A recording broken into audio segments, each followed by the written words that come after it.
नमस्कार दोस्तों, स्वागत है आपका अपना ही यूट्यूब चैनल टुडे एग्जाम पर। दोस्तों आज है आपका 25 जून 2024 और आज जो है फेज़ 12 का एग्ज़ाम था। आज शायद लास्ट डे है फेज़ 12 का, मेरे ख्याल में, बताइएगा आप लोग। तो दोस्तों जो भी प्रश्न फर्स्ट का शिफ्ट में पूछे गए आप यहाँ पे देखेंगे, सभी ओरिजिनल प्रश्न हैं जो कई सारे बच्चों के द्वारा जो है यहाँ पे भेजे गए हैं। कुछ प्रश्न इसमें मिसिंग भी है, तो अगले शिफ्ट में या फिर आगे जो भी वीडियो आएगी एनालिसिस वाले हम उसमें इंक्लूड कर देंगे। इस वीडियो में सभी हार्ड क्वेश्चन ही रखे गए हैं जो आपको अटपटा सा लगा होगा, क्योंकि आज के ये शिफ्ट अन्य शिफ्टों के मुकाबले थोड़ा सा हार्ड किया है, लेवल को बढ़ाया है। ठीक है भाई, है ना। और मैं ये भी बता दूं कि कितना भी लेवल बढ़ा दे, एक क्वेश्चन इसमें से छोड़ दिया जाए जो मुगलों को और राजपूत का जो अधीनता है, ये वाला क्वेश्चन एक आया था, ये क्वेश्चन को छोड़ दिया जाए तो सभी क्वेश्चन अपने ई बुक में है, इससे बाहर नहीं। आप नहीं पढ़े होगे तो अब हमारा गलती तो नहीं है, हम तो सुझाव दिए थे कि भाई ये पढ़ के जाओ, है ना। अब कोई बच्चे ये होते हैं कि कल एग्जाम है और आज पढ़ना ये स्टार्ट करते हैं, तो मैं उनको नमन करता हूँ, महापुरुष हैं, क्योंकि आप एक साल जिस चीज़ के लिए इंतज़ार करते हैं उसके लिए पहले से ही प्रयासरत होनी चाहिए। और जो चीज़ अगर आपके पास है पढ़ने का और आपको ये भी पता है कि ये काम की है तो आपको पढ़ते रहना चाहिए। ठीक है भैया, चलिए अगर टुडे एग्जाम की कोई सा भी कंटेंट वगैरह आपको चाहिए, ये आपका मोबाइल नंबर है, इस पर व्हाट्सअप मैसेज करना है या फिर डायरेक्ट डिस्क्रिप्शन में लिंक दिया है, आप लिंक के थ्रू भी व्हाट्सअप मैसेज करके प्राप्त कर सकते हैं। एक प्रश्न पूछा गया था कि ए अनसुटेबल बॉय के लेखक कौन है। देखिए कंफ्यूजिंग पेयर है, इसमें हमेशा विक्रम सेठ भी ऑप्शन में रहते हैं। मैं हमेशा कंफ्यूजिंग पेयर वाले क्वेश्चन को अलग में बताया हूं और बताते आया हूं ताकि आप वहां पे गलती ना करो। देखो एक ए अनसुटेबल बॉय होता है, ए सुटेबल बॉय भी होता है और ए सुटेबल गर्ल भी होता है। ठीक है, एक इसी प्रकार से आपसे पूछता है एन ईरा ऑफ डार्कनेस और एगो होता है एन एरिया ऑफ डार्कनेस, तो ये दोनों अलग है। एगो आपसे पूछता है डिस्कवरी ऑफ इंडिया, एगो आपसे पूछता है रीडिस्कवरी ऑफ इंडिया, एगो आपसे पूछ लेता है वेद समाज, एगो आपसे पूछ लेता है देव समाज। ठीक है, तो ये काफ़ी ज़्यादा जो है, एक आपका ब्रीटा डांस है, ब्रीटा, और एक आपका गिरिडा डांस है। दो बार जल्दी जल्दी बोलिए, आप कंफ्यूज हो जाओगे। ब्रीटा गिरिडा, ब्रीटा गिरिडा, जैसे लग रहा है दोनों सेम ही है। एक आपके गौर मारिया है, एक कच्ची घोड़ी है ना, एक गौर मारिया, एक कच्ची घोड़ी और एक आपका घोड़े मोरनी नृत्य है। ये भी तीनों का एक अलग पेयर बताया हूँ। अब इतने शिद्दत के साथ बताता हूँ, आप याद ही नहीं रखते तो क्या करेंगे हम ना। तो अनसुटेबल बॉय के लेखक आपका करण जौहर है। कौन है भाई? करण जौहर है। ए सुटेबल बॉय और ए सुटेबल गर्ल के लेखक कौन है? विक्रम सेठ साहब है। ये काफ़ी पॉपुलर लेखक हैं विक्रम सेठ साहब। और करण जौहर को आप कॉफ़ी विथ करण में देखे होंगे, पिक्चर वगैरह में इनका जो है बॉलीवुड में अहम योगदान है। एन ईरा ऑफ डार्कनेस के लेखक कौन है? शशि थरूर है। ईरा ऑफ डार्कनेस, ये ईरा को पहचानना है। और एक एरिया ऑफ डार्कनेस है, an area of darkness, an era of darkness. तो जो एरिया वाला है ना, ये आपका वी.एस. नयपाल साहब का है और ईरा यानी युग वाला जो है वो शशि थरूर की है। शशि थरूर की अन्य पुस्तक में आएंगे, ये भी नेता है ना। तो इनमें आपका अंबेडकर ए लाइफ आ जाएगा। अंबेडकर ए लाइफ अभी लेटेस्ट वर्जन किताब है इनका। इसके अलावा द पैराडॉक्सिकल प्राइम मिनिस्टर आ जाएगा, ये भी आपका एक मस्त किताब है इनका जो काफ़ी चले, है ना। तो ये सब ध्यान रखेंगे। पंडित एंड पंडितरी भी इनकी एक किताब है शशि थरूर साहब का। इनके अलावा डिस्कवरी ऑफ इंडिया, ये आपका भारत की खोज, ये आपका नेहरू साहब के हैं। और उनके just opposite rediscovery of India Meghnath Desai साहब के पुस्तक हैं। The inheritance of loaf Kiran Desai की, फिस्टिंग फास्टिंग आपका किसका? अनीता देसाई की। तो ये तीनों देसाई सरनेम वाले जो हैं लेखक लेखिका हैं जिनके ये किताब आपको याद रखना है। मैंने आपको बताया है कि एग्जाम में एक लेखक तो सैकड़ों किताब लिखते हैं, लेकिन उसके कुछ चुने हुए किताब ही आपके एग्जाम में पूछे जाते हैं। ऐसा क्यों होता है? तो ऐसा इसलिए होता है, या तो वो बुक, वो पार्टिकुलर बुक जो एग्जाम में बार बार आ रही है, या तो उन राइटर को अवार्ड दिलाया होगा, या फिर किसी न किसी वजह से चर्चा में लाया होगा, लैमलाइट में लाया होगा। अब ये चर्चा का विषय पॉजिटिव भी हो सकता है, निगेटिव भी हो सकता है। ठीक है, क्योंकि कई सारे क्या होता है, जैसे कोई पिक्चर ही बन जाते हैं, कोई ऐसा किरदार, कोई ऐसा मतलब उसमें जो परफॉर्मेंस है, जो आपका कला है, जो दिखाया गया है, वो निगेटिव इम्पैक्ट डालता है, जिस वजह से चर्चा में आ जाता है। तो ऐसे ही कुछ ऐसा बुक जो चर्चा में आया हो, ज़्यादा बार पूछा जाता है। जनरली अवार्ड विनर बुक जो है ज़्यादा एग्जाम में आता है। ठीक है भाई, अब ये अपने जो है टॉपिक वैसे कुछ पेपर कटिंग है जिनमें आप एक राइटर के सभी किताब एक साथ देखेंगे जो इंपॉर्टेंट है। सलमान रुश्दी साहब, सलमान रुश्दी साहब हर साल एक आध बुक जरूर रिलीज करते हैं। विक्ट्री सिटी, मिडनाइट चिल्ड्रेन सबसे ज़्यादा पूछा जाता है। The satanic verses, Quixote, the ground beneath her feet, यानी ये जो 5 किताब है ये जो है 50 बार रिपीट हुए होंगे, है ना। इनके अलावा अनीता देसाई की अभी आपने देखा इन कस्टडी भी है, फीस्टिंग फास्टिंग भी है। अमिताभ घोष साहब का याद रखने के लिए मैंने बताया था कि इनके जो बुक शीर्षक होते हैं उसमें नेचर का जिक्र जरूर होता है, 99% होते हैं। और दलाई लामा की जो भी पुस्तक होते हैं उसमें हैप्पीनेस शब्द का जो है जिक्र कहीं ना कहीं जरूर रहती है। हैप्पीनेस मतलब खुशियाँ, है ना, हाँ, जो आपकी हैप्पीनेस है ना, तो ये जरूर रहता है। आप यहाँ पे पढ़ेंगे तो समझ में आएगा। मैं बहुत सारा ट्रिक भी यूज करता हूँ, जैसे नृत्य वगैरह, जो भी फिक्स क्वेश्चन आपके एग्जाम में है। अमिताभ घोष जंगलनामा, जंगल क्या है, नेचुरल चीज़ होती है। रिवर ऑफ स्मोक, ये क्या है, रिवर नेचुरल होती है, हालांकि कृत्रिम भी बनाया जा सकता है आपका जंगल, ऐसा कोई बात नहीं है, लेकिन जनरली नेचुरल है। The living of mountain, mountain क्या है, नेचुरल है फुल्ली। द हंग्री, है ना, टाइड होता है। इसके अलावा, है ना, इसके अलावा the art of happiness, freedom in exile, the book of joy, joy मतलब भी खुशी होता है। तो दलाई लामा की पुस्तक में आप हैप्पीनेस जॉय को देखेंगे। इनके अलावा गर्दी नृत्य किस महाकाव्य से लिया गया है, इस क्वेश्चन को मैं थोड़ा सा, है ना, मॉडरेट से ऊपर लेवल का कहूँगा, क्योंकि ये क्वेश्चन जनरली बच्चे नहीं कर पाए होंगे और डायरेक्ट ये क्वेश्चन मैंने भी नहीं बताया है। ठीक है भाई, तो यहाँ पे मैं थोड़ा मिस हूँ, है ना। तो ये रामायण से लिया गया है। कहाँ से, रामायण से। जो नहीं बताया हूँ ये मैं मरते दम तक यही बोलूँगा कि नहीं बताया हूँ। मैं अपने निजी लाइफ में भी झूठ नहीं बोलता। हाँ, कुछ है प्रशंसक हमारे जो बहुत ज़्यादा बढ़ा चढ़ा के बोल देते हैं, वो तो 447 को 1000 पेज भी बता देते हैं, तो वो अलग ही लेवल के हैं, है ना। भरतनाट्यम नृत्य अभिनय, दर्पण और नाट्य शास्त्र से प्रेरित है, ये आपको पता होना चाहिए। यक्षगान नृत्य जो है, अगर कल हो के आपसे पूछे कि भाई यक्षगान से जो है कौन सा शास्त्रीय नृत्य प्रेरित है या फिर मेल खाता हो, है ना, तो आप बताना कुचिपुड़ी। कुचिपुड़ी आंध्र प्रदेश से रिलेटेड है फुल्ली वर्जन में बात करें तो, और यक्षगान कर्नाटक को जो है दर्शाता है, लेकिन कुचिपुड़ी कहीं ना कहीं यक्षगान से जुड़े हुए पार्ट है, तो आपको ध्यान रखना है। यक्षगान बता दिया, आंध्र प्रदेश, कुचिपुड़ी बता दे। गीत गोविंदम के लेखक कौन है, ये जयदेव साहब हैं। कौन है, जयदेव। मैंने बताया था कि ये जयदेव किसके दरबारी होंगे, तो सेन वंश के शासक लक्ष्मण सेन के दरबारी होंगे। इन्होंने गीत गोविंद नामक किताब लिखा जो ओडिसी नृत्य के बारे में काफ़ी कुछ बताता है। ठीक है मेरे भाई, तो अगर कल होके पूछे कि ओडिसी नृत्य निम्नलिखित में से किस ग्रंथ से जो है मैच करता है, तो आप गीत गोविंद आंसर लगा के आना, आपका आंसर सही होगा। गीत गोविंद को ओडिसी नृत्य का आप बाइबिल भी कह सकते हो, ओडिसी नृत्य का बाइबिल भी कह सकते हो आप गीत गोविंदा को। वंदे मातरम आनंद मठ से प्रेरित है, और वंदे मातरम हमारी राष्ट्रीय गीत है, आप सभी जानते हैं, है ना। बंकिम चंद्र चटर्जी के द्वारा लिखा गया आनंद मठ, और उनसे लिया गया है वंदे मातरम। वंदे मातरम कोलकाता अधिवेशन 1896 में जो कांग्रेस की बैठक हुई थी उसमें पहली बार गाई गई, और इसकी अध्यक्षता कौन कर रहे थे, रहमतुल्लाह सयानी साहब कर रहे थे, जो सेकेंड मुस्लिम अध्यक्ष भी बने थे।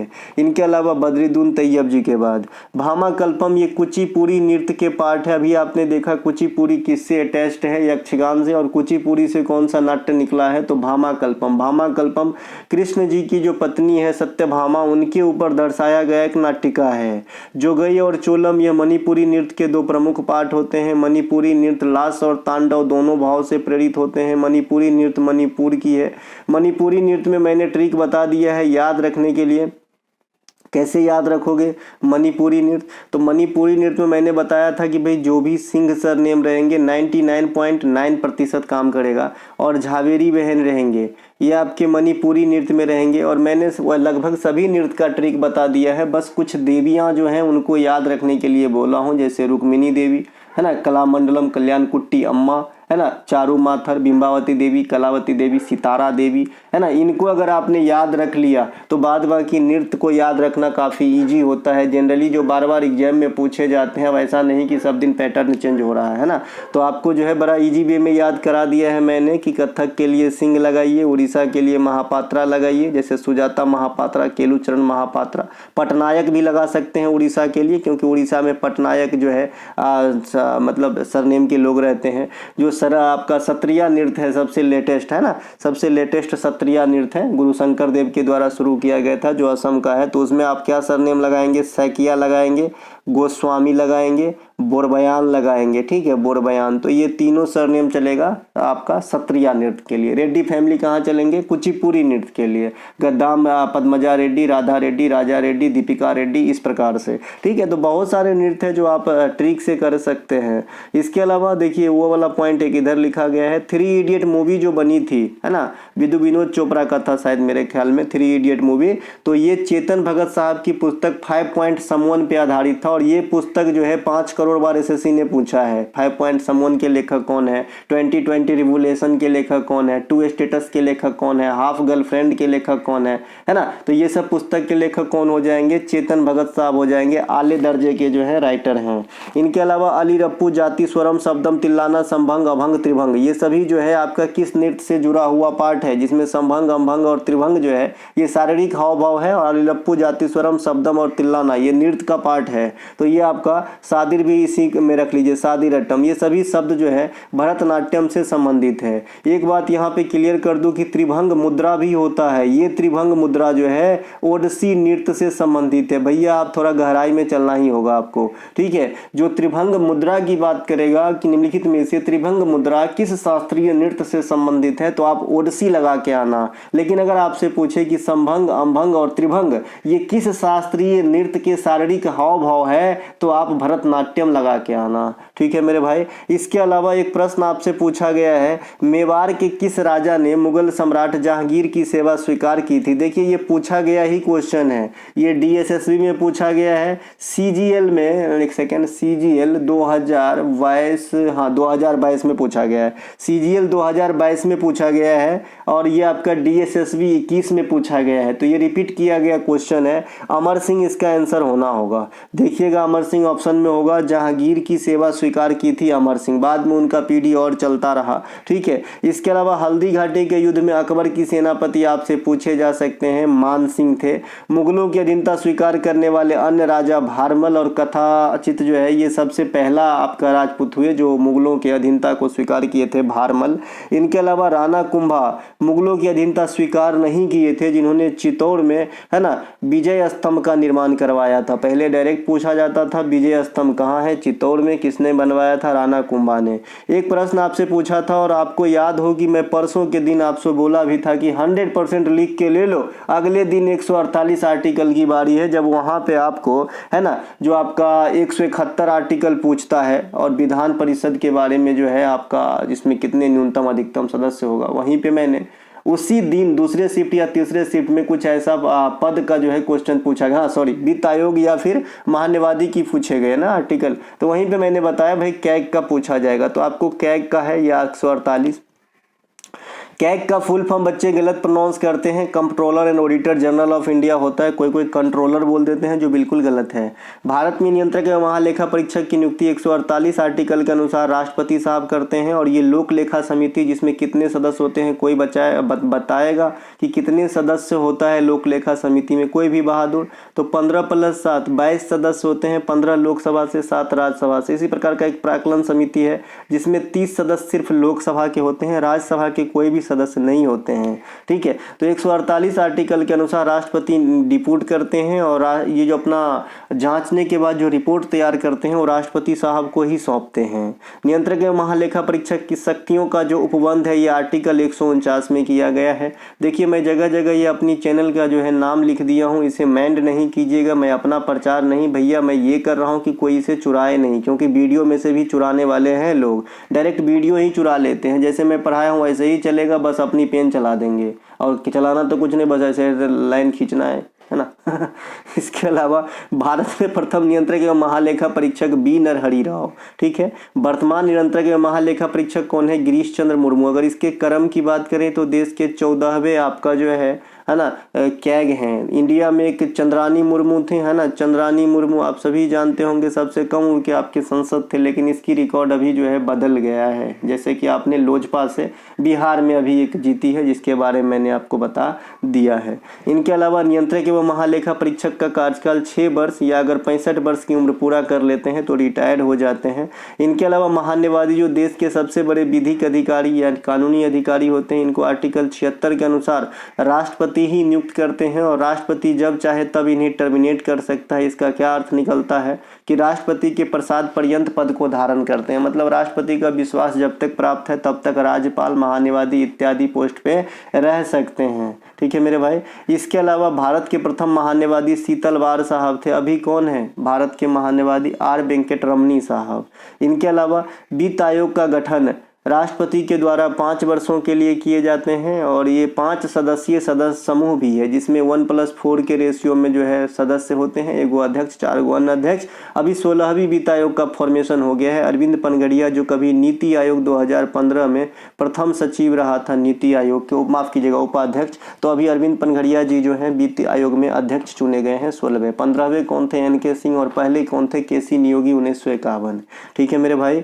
इनके अलावा राज्य में वित्त आयोग का गठन राज्यपाल करता है। कौन सा आर्टिकल वहां पे काम करता है? 243I आर्टिकल काम करता है और केंद्र में वित्त आयोग के लिए 280 आर्टिकल काम करता है। दोनों बात आपको ध्यान रखना है। श्याम मणि देवी का संबंध किससे है? तो ये ओडिसी गायन से है आपका श्याम मणि देवी का संबंध। देखिए यहाँ पे मैं कुछ ऐसे ही नाम रखा हूँ जो आपके एग्जाम में बार बार आते हैं, बच्चे कंफ्यूज होते हैं। बाद बाकी ट्रिक तो बता ही दिया ऊपर। चारू माथुर ये मणिपुरी में जाएंगे, बिंबा देवी मणिपुर में, कलावती देवी मणिपुर में, अमूवी सिंह ये भी मणिपुर में, अल्मा इंदिरा देवी मणिपुर में, झावेरी बहन और सिंह सरनेम, ये सब के सब मणिपुरी नृत्य से संबंधित है। ठीक है। इसके अलावा ओडिसी नृत्य, देवदासी परंपराओं से निर्मित यह नृत्य है आपका ओडिसी। इसके अलावा इसके बारे में उदयगिरी की केव है ना, उदयगिरी की केव जो है जो उड़ीसा में भी है और मैंने कहा था कि उदयगिरी का केव MP में है। कोई बच्चा मुझे बताए MP का कोई अपना शास्त्रीय नृत्य है क्या?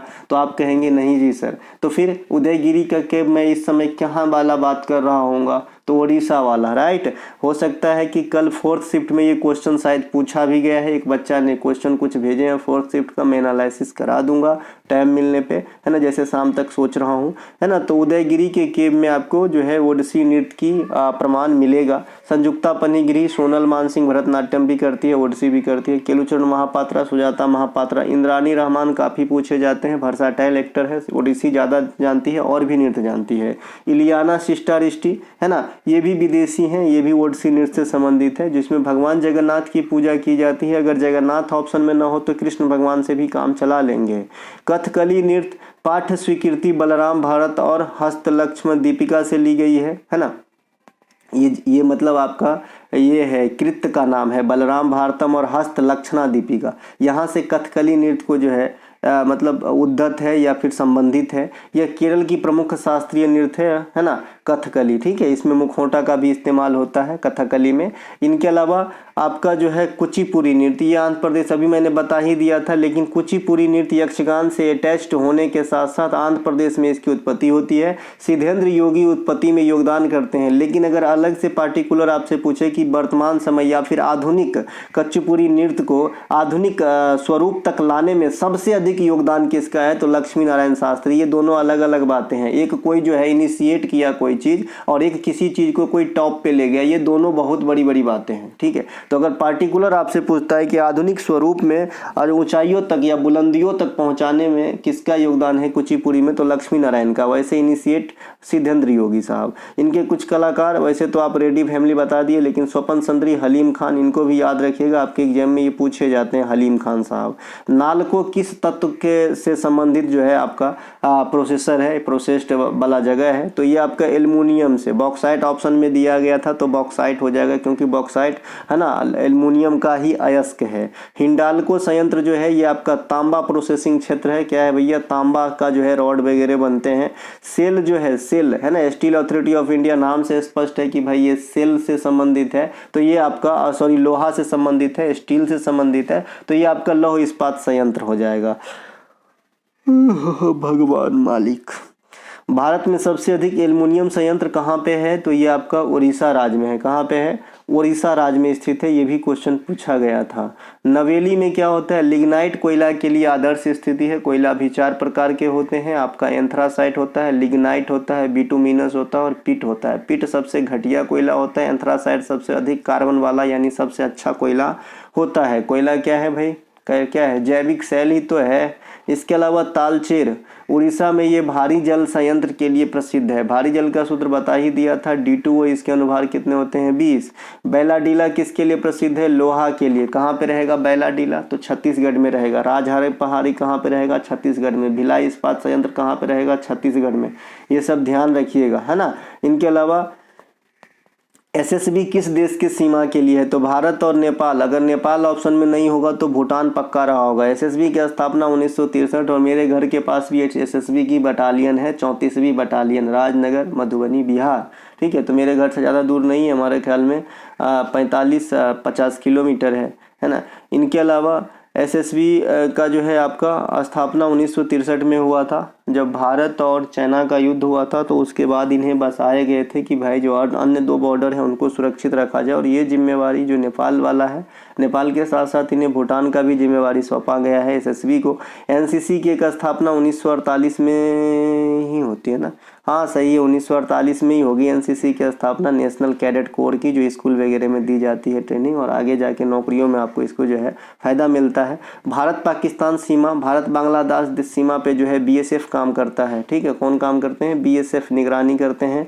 भारत चीन सीमा पे जो है भारत का कौन सा बल कार्य करता है, तो ITBP, इंडो तिब्बत जो है आपका भारतीय तिब्बत, है ना, तो ये ITBP काम करते हैं। इनके अलावा देखिए सैनोनिम आपसे पूछा गया है लुललवी इस प्रकार से, डिलाइट मतलब जो है खुश टाइप से होता होगा, प्रकाशमान टाइप से होता होगा। इम्पोज का एंटो पूछा गया है। इम्पोज मतलब कोई चीज़ होता है थोपना, है ना, कोई चीज़ थोपना होता है, इम्पोज करना, जैसे किसी पे टैक्स इम्पोज करता है ना, दंड लगाता है, तो सब इसका उल्टा मतलब फ्री हो जाएगा, लिबरेट टाइप से हो जाएगा, है ना। इसका फ्री भी हो सकता है, लिबरेट भी हो सकता है, माफ़ी टाइप से भी हो सकता है इसका एंटोनिम। तो वहाँ पे जो मिलता रहेगा वो आपका आंसर होगा।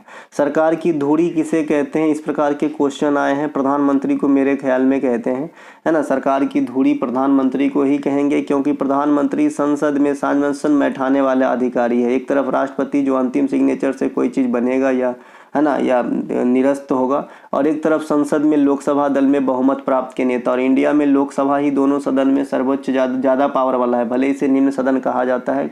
कुछ मामले में राज्यसभा जो है ज़्यादा पावर रखता है, जैसे अखिल भारतीय सेवा इत्यादि के वगैरह में। फिर भी इंडिया में प्रधानमंत्री का पोस्ट राष्ट्रपति के पोस्ट से भी ज़्यादा कीमती है। नाम के लिए राष्ट्रपति सबसे पहला व्यक्ति है इंडिया में, है ना, सबसे पहला नागरिक है, तीनों सेनाओं का प्रमुख है। लेकिन जो कार्यपालिका का वास्तविक उपभोग है, जो मतलब पावर की यूटिलाइज है, वो कौन करते हैं इंडिया में, PM करते हैं। बहुत सारे ऐसे देश हैं जहाँ पे राष्ट्रपति ही सर्वे सर्वा होता है। जैसे आप अमेरिका में जाएंगे तो अमेरिका में राष्ट्रपति बड़े होते हैं, ना कि PM। यहाँ पे अपने इंडिया में PM बड़ा होते हैं, मतलब कार्यपालिका की दृष्टि से आप देखें, अगर पावर का यूज करने के दृष्टिकोण से देखें तो। ठीक है, तो इसीलिए क्वेश्चन बनता है कि कार्यपालिका का प्रधान कौन है, तो इंडिया में राष्ट्रपति होते हैं। लेकिन अगर इसी में इम्फेसाइज कर दूं मैं कि भाई कार्यपालिका का वास्तविक उपभोग या वास्तविक प्रधान किसे माना जा सकता है, तो प्रधानमंत्री को। ठीक है, तो PM जो प्रधानमंत्री जवाहरलाल नेहरू ने है, इस शब्द का पहली बार प्रयोग किया था। प्रधानमंत्री जवाहरलाल नेहरू एक शब्द के और प्रयोग किए थे कि जो भी public sector undertaking company PSU company है, इसे आधुनिक भारत में मंदिर का दर्जा दिए थे। कौन भैया, जवाहरलाल नेहरू साहब। जवाहरलाल नेहरू के प्रयास से ही BRO की स्थापना 1960 में होती है। ये BRO क्या है, रोड बनाने का काम करते हैं तटवर्ती इलाके में, फिर उन्हें रख रखाव भी करते हैं, जैसे, है ना, जो भी तटवर्ती क्षेत्र है। इनमें से किस त्योहार के लोग शोक के रूप में मनाते हैं, ऐसा क्वेश्चन जो है ये अर्पित वेजे है, इन्होंने लिखा है।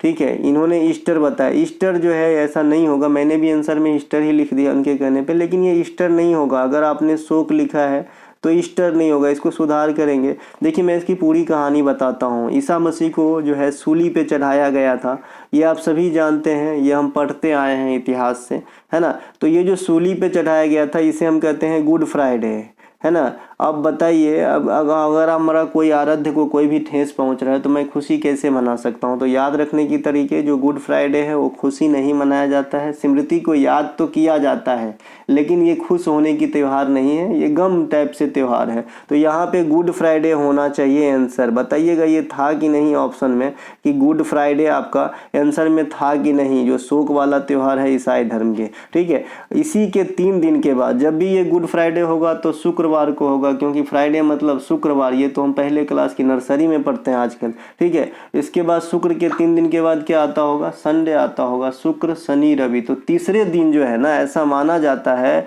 कि जब ईसा मसीह को सूली पे चढ़ाया गया तो तीसरे दिन पुनर्जीवित हो गए थे, और पुनर्जीवित होने वाली जो घटना है उसे हम ईस्टर के रूप में मनाते हैं, है ना। किस त्योहार में मनाते हैं, ईस्टर के रूप में मनाते हैं। तो ईस्टर कहीं ना कहीं खुशी का त्योहार आपका हो जाएगा, ठीक है भाई। इनके अलावा जो है आपका खुशी का त्यौहार हो जाएगा ईस्टर। ईसाई धर्म में एक और त्यौहार हेलोवीन है। ये ईसाई धर्म में किसी पार्टिकुलर देश में नहीं, बहुत सारे यूरोपियन कंट्री में मनाए जाते हैं। 31 अक्टूबर को इनका फिक्स देश है ना। 31 अक्टूबर का जो है इसका फिक्स देश है। फिक्स, मैं दूसरा अर्पित कुछ मैसेज कर रहा है वो देख रहा हूँ, तो डे को देश बुला गया है, माफ़ कीजिएगा। 31 अक्टूबर को फिक्स डे है जिस दिन ये मनाया जाएगा, और 31 अक्टूबर को ही इंडिया में राष्ट्रीय एकता दिवस मनाते हैं, क्योंकि 31 अक्टूबर को ही सरदार वल्लभ भाई पटेल का जन्म हुआ था। इनके अलावा प्रतिवर्ष 25 दिसंबर को आप क्या मनाते हैं, क्रिसमस मनाते हैं, जिसमें जिंगल बेल आते हैं और अपने को गिफ्ट देके जाते हैं। पतेती उत्सव पारसी धर्म के लोग मनाते हैं। नवरोज त्यौहार जो अपना हिस्ट्री से जुड़ा हुआ त्यौहार है, ये बलवंत साहब ने शुरू किया था, और ये भी पारसी धर्म पे ही लागू होती है। तो इस प्रकार से आप ध्यान रखेंगे। बाद बाकी ये कि यहाँ पे क्वेश्चन भेज रहे हैं, सरकार की धुरी मैंने बता ही दिया, सरकार की धुरी, है ना। तो इस प्रकार से जो है आपका आज के जो भी क्वेश्चन मुझे प्राप्त हुए मैंने आप लोगों तक पहुंचाया है। अगर अच्छा लगे तो लाइक ज़रूर करें। हम मिलेंगे अगले वीडियो में, तब तक के लिए जय हिंद, ठीक है भैया, मिलेंगे। एक प्रश्न और पूछा गया है कि कबड्डी में कितने खिलाड़ी होते हैं, तो 7 गो हो जाएगा। मैंने बताया है कबड्डी में टोटल 12 खिलाड़ी होते हैं, लेकिन एक्टिव खिलाड़ी 7, और अर्पित कुछ भेज दो है तो, है ना। तो ये 7 है, 12 रहते हैं, लेकिन 7 आपका जो है एक्टिव रहता है। इसके अलावा आप फुटबॉल हो गया, क्रिकेट हो गया और हॉकी हो गया, फील्ड हॉकी, यहाँ तो ये 11 गो होगा। आइस हॉकी कहेगा तो 6 गो होगा, पोलो कहेगा तो 4 गो होगा, वाटर पोलो कहेगा तो 7 गो होगा, बास्केटबॉल कहेगा तो 5 गो होगा, वॉलीबॉल कहेगा तो 6 गो, और बेसबॉल कहेगा तो 9 गो। इस प्रकार से कुछ खेल खिलाड़ी हैं। रग्बी कहेगा तो 15 गो होगा, है ना। तो ये ध्यान रखेंगे। हम आप मिलेंगे अगले वीडियो में, तब तक के लिए जय हिंद। कोई सा भी कंटेंट चाहिए डिस्क्रिप्शन में लिंक है, लिंक क्लिक करके आप ले लीजिए। मैं फिर से कहता हूँ, किसी भी पेड क्लास पे भारी है टुडे एग्जाम का ई बुक का कंटेंट। मिलेंगे अगले वीडियो में। जय हिंद दोस्तों।